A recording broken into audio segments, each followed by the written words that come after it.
1과 3 두 마리 토끼를 잡는다는 주 52시간 근로시간 단축 제도가 시작된 지 오늘로 3일차입니다. 모호한 근로시간 판단 기준 때문에 아직 헷갈리는 분들 많으신데요.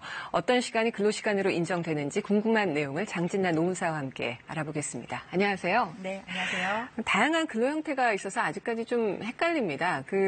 연장 근로시간을 산정하는 일반적인 기준은 어디에 있을까요? 예, 우리나라 근로기준법에 법정 기준 근로시간이 규정이 되어 있습니다. 1일 8시간, 1주 40시간이라 규정이 되어 있고요. 네. 이 시간을 넘어가면 연장 근로에 해당이 됩니다. 근데 일주에 40시간, 1일 8시간에 대한 규정은 네. 실제 근로시간을 얘기를 하는 것이고요. 출근을 해서 퇴근할 때까지의 시간을 모두 얘기를 하는 것은 아닙니다. 그렇군요. 근데 휴게 시간과 근로 시간은 여기에 포함이 되는 건가요?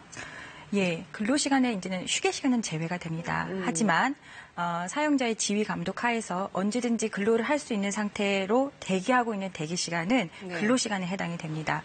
휴게 시간이나 근로시간이나 모두 다 일을 실제 하고 있지 않는 것은 똑같지만 휴게 시간은 자유롭게 근로자가 커피를 마신다든지 이러한 행위를 할 수 있는 그런 시간에 해당이 됩니다. 그렇군요. 그렇다면 이 근무 시간과 휴게 시간의 사이에 있는 것 같은 좀 애매한 그런 시간이 있습니다. 가령 회식 같은 경우 근로 시간에 포함이 돼야 되는지 마는지 모르겠습니다. 네. 회식도 업무의 연장이다 이런 얘기들을 많이 합니다. 하지만 회식은 근로자들 간의 친목 도모, 사기 진작을 위한 시간이기 때문에 원칙적으로는 근로시간에 해당이 되지 않습니다.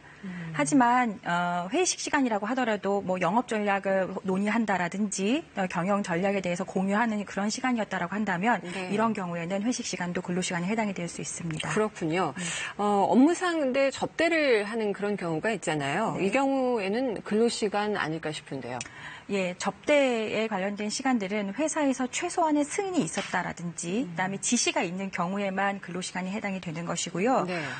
예를 들어서 회사에서 법인카드를 좀 지급을 해주고 법인카드를 사용해서 접대를 했다고 하더라도 네. 고용노동부는 이런 경우에는 접대 시간이 근로시간에 해당이 되지 않는다라고 그렇게 판단하고 있습니다. 그러면 확실한 회사의 지시와 승인이 문서로 있을 때만 근로 시간에 해당되는 거군요. 그럴 수 있습니다. 알겠습니다. 근데 근무 시간 중에 잠깐 담배나 커피를 하기 위해서 밖으로 나가는 경우가 있습니다. 이럴 때 사실 업무에 대한 논의도 좀 있고요. 근데 이것이 근로 시간에서 제외된다 이런 얘기를 들었거든요. 예.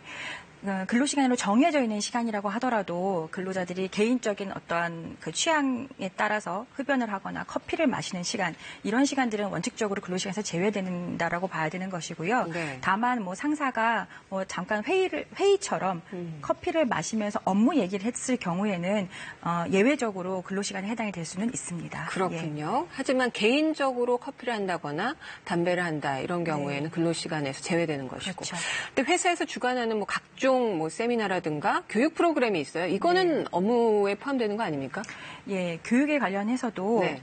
업무와 관련이 되어 있고요. 그다음에 회사에서 지시를 하는 것이고요. 그다음에 참석을 하지 않은 경우는 인사상의 불이익을 주는 경우처럼 이런 의무적인 교육, 이런 경우에는 근로시간에 해당이 됩니다. 예를 들어서 법정 의무교육인 성희롱 예방교육이나 장애인 인식개선 교육 같은 그런 시간들은 근로시간에 해당이 될 수 있습니다. 네. 하지만 회사가 개설을 해놓고 교육을 개설해놓고 자율에 맡겨서 참석을 하도록 한다든가, 그다음에 교육수당을 주면서 독려를 하는 정도에 이르렀다라고 한다면은 이런 교육은 근로시간에 해당이 되지 않습니다. 그렇군요. 이게 다 그 사안마다 조금 달라서 네.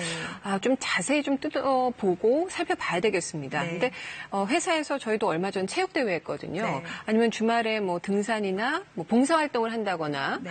이런 경우는 이 근무 시간에 포함이 되는지 모르겠습니다.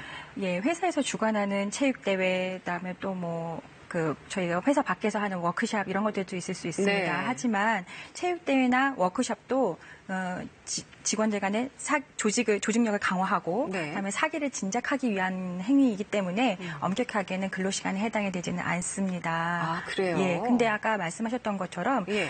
이런 것들이 일률적으로 판단이 될 수는 없을 것이고요. 예를 들어서 제가 알고 있는 사례들에는 스포츠 용품을 제조하는 회사입니다. 그래서 그런 자사 제품들을 착용을 하고 등산을 하게 하거나 봉사활동을 하게 하고 이런 것들을 강제로 하게끔 하는 그런 경우라고 한다면 이런 경우에도 봉사활동, 체육대회, 워크샵 등산이 다 근로시간에 해당이 될 수는 있습니다. 네. 출장의 경우 뭐 당연히 일하는 시간은 근무 시간에 포함이 되겠지만 이동 시간이 길잖아요. 네. 비행기를 타고 이동을 한다거나 차를 타고 이동할 때 이동 시간은 근무 시간에 포함이 됩니까?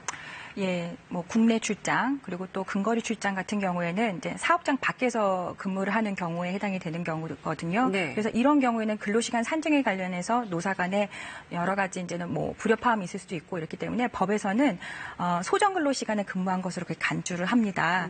하지만 이런 경우라고 하더라도 해외 출장을 간다거나 이런 경우에는 상당히 출장 시간이 길기 때문에 근로자 대표와 합의해서 그 오버되는 시간들을 소정 근로 시간 외에 추가 근로로 인정받을 수 있게끔 그렇게 규정을 해두었습니다. 네, 이 파견 근로자의 경우가 조금 애매한 것 같아요. 아무래도 이 근로 시간이 그 사업자, 그 고용자 수에 따라서 기준이 되기 때문에 파견 근로자의 경우 파견 사업주 또 사용 사업주가 따로 있잖아요. 네. 어디를 기준으로 해야 되나요? 파견 근로자가 소속되어 있는 곳은 이제 파견 회사, 파견 사업주가 되는 것이고요. 그다음에 이제 나가서 일을 하는 곳은 사용 사업주가 되는 것인데요. 네. 근로시간 관련해서는 파견 근로자들에게는 일하고 있는 사용 사업주의 상시 근로자 수에 따라서 적용을 하게끔 그렇게 규정이 되어 있습니다. 네. 따라서 파견 회사가 50명이라고 하더라도 실제 나가서 일을 하고 있는 사용 사업주의 근로자 수가 300명 이상이면 7월 1일부터 52시간 근무를 하게 돼야 되는 거죠. 그렇군요. 이 외국계 회사의 경우 시차가 있어요. 그래서 뭐 밤 시간에 늦은 시간에 아니면 새벽에 뭐 전화로 컨퍼런스 콜을 한다거나 그럴 경우 이런 것도 근로 시간에 포함이 되나요? 회사에서 그런 경우에는 컨퍼런스 콜을 안 받는 경우에는 제재를 하겠죠. 그렇죠. 그렇다 보니까 근로가 의무적으로 강제되어 있는 경우가 되기 때문에 그런 경우에는 자택에서 근무를 했다고 하더라도 컨퍼런스 콜, 그다음에 여러 가지 전화를 받는 그런 시간들은 다 근로 시간에 해당이 될 수 있습니다. 네.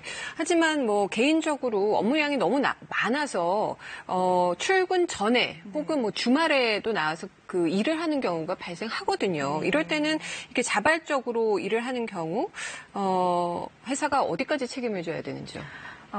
이런 부분들에서 굉장히 노사 간에 이제 문제가, 그러니까 갈등이 많이 발생을 합니다, 실제. 네. 그런데, 원칙적으로 사용자의 지휘 감독 없이, 지시 없이 스스로 나와서 일을 하는 시간에 대해서는 근로시간을 산정하지 않는다, 포함하지 않는다라고 판단하는 게 일반적인 얘기입니다. 아, 그래요? 예, 그렇기 때문에 그런 부분들에 대해서는 사전에 근로자도 사용자도 내가 연장 근로로 나와서 하겠다, 일찍 나와서 하겠다라는 얘기들에서 사전 승인을 받고 네. 그런 절차에 따라가지고 진행을 하는 것이 바람직합니다. 알겠습니다. 만약에 회사에서 이 앞서 말한 것들을 지키지 않은 경우는 어떤 처벌을 받게 되나요? 이제 근로기준법에 사용자는 그러니까 12시간을 넘어서 연장 근로를 시키게 된다고 하면은 2년 이하의 징역, 1천만 원 이하의 벌금을 받게끔 되어 있습니다. 그래서 이거는 근로자 한 사람 한 사람에 대해서 적용되는 규정이기 때문에 만약에 근로시간을 많은 근로자들에게 오버해서 근로를 시켰다라고 한다면 가중 처벌될 수도 있습니다. 알겠습니다. 오늘 뭐 시행된 지 3일차 되는 날이어서 아직까지 헷갈린다. 어디까지가 이제 포함되는지 모르시는 분들이 많았는데 오늘 좀 많은 도움을 받은 것 같습니다. 네. 고맙습니다. 감사합니다.